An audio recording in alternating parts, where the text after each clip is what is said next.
Naku, kuya. Sensya ka na. Nasugod ka tuloy. Wala yun. Buti wala kang bali. Buti buhay ka pa. Ano ba talaga nangyari sa'yo? Wala. Yung poste, hindi umiwas.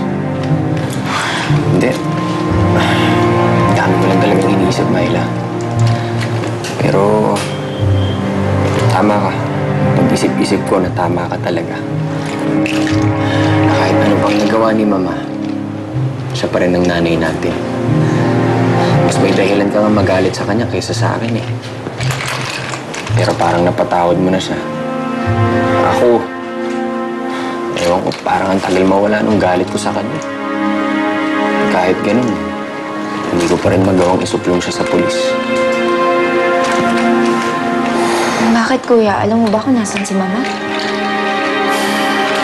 Nung makausap ko siya, ayoko siyang idiretso sa pulis. Huwag natin basta-basta ipagkatiwala ang pagsuko niya kahit kanina.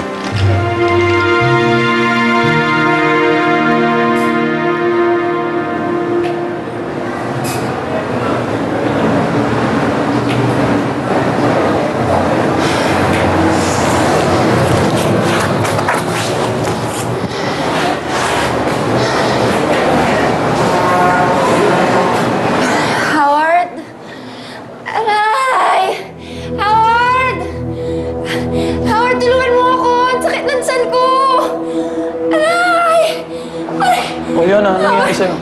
Tulungan mo ako. Ang sakit ng tiyan ko. Pwede mo.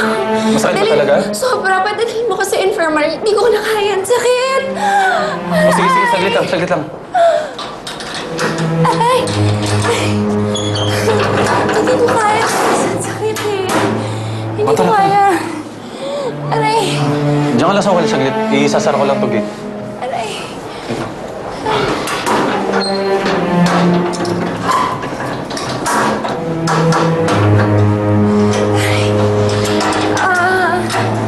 Tara, sunod ka sa akin.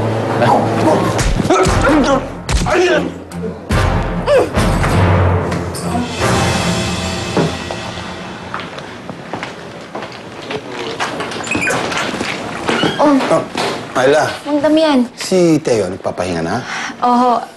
Magkita-kita na lang ho tayo dun sa birth anniversary ni Papa. At saka... Mang Damian,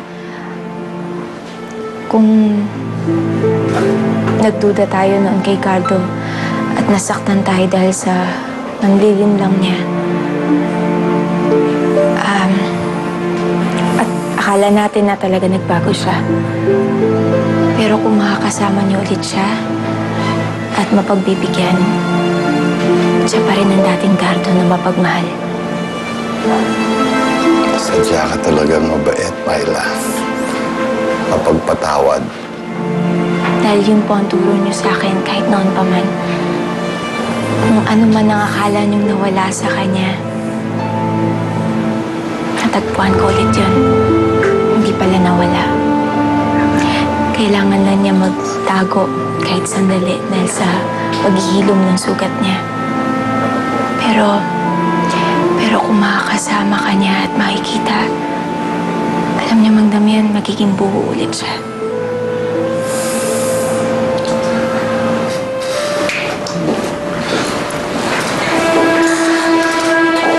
Miss Mila, anong ginagawa niyo dito? Sino nagpatawag na meeting? Ba't di ako nasabihan dito? Don't worry, Mr. Valiente. Or Mr. Vallejo. Huwag na naman dapat ipagkataka.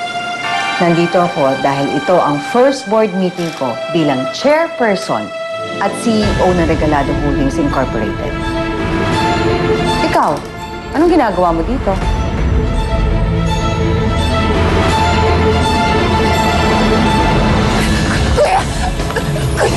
Kuya, tulungan niyo ako. Pinumagbog ako ng asawa ko. Tulungan niyo ako. Ano po bang pinaplano niyo, Miss Mila? Ginagamit niyo ba ako para makaganti kay Cardo? Wala akong tinatago at lalong hindi ako tuso. Uulitin ko yung tanong ko, bakit ninyo ginagawa ito? Pinatay mo ang kapatid ko. Hindi ko siya pinatay. Ang pumatay sa kanya si Doña Trining.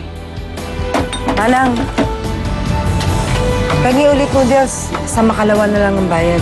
O ito, bayaran mo yan sa akin sa Makalawa, ha?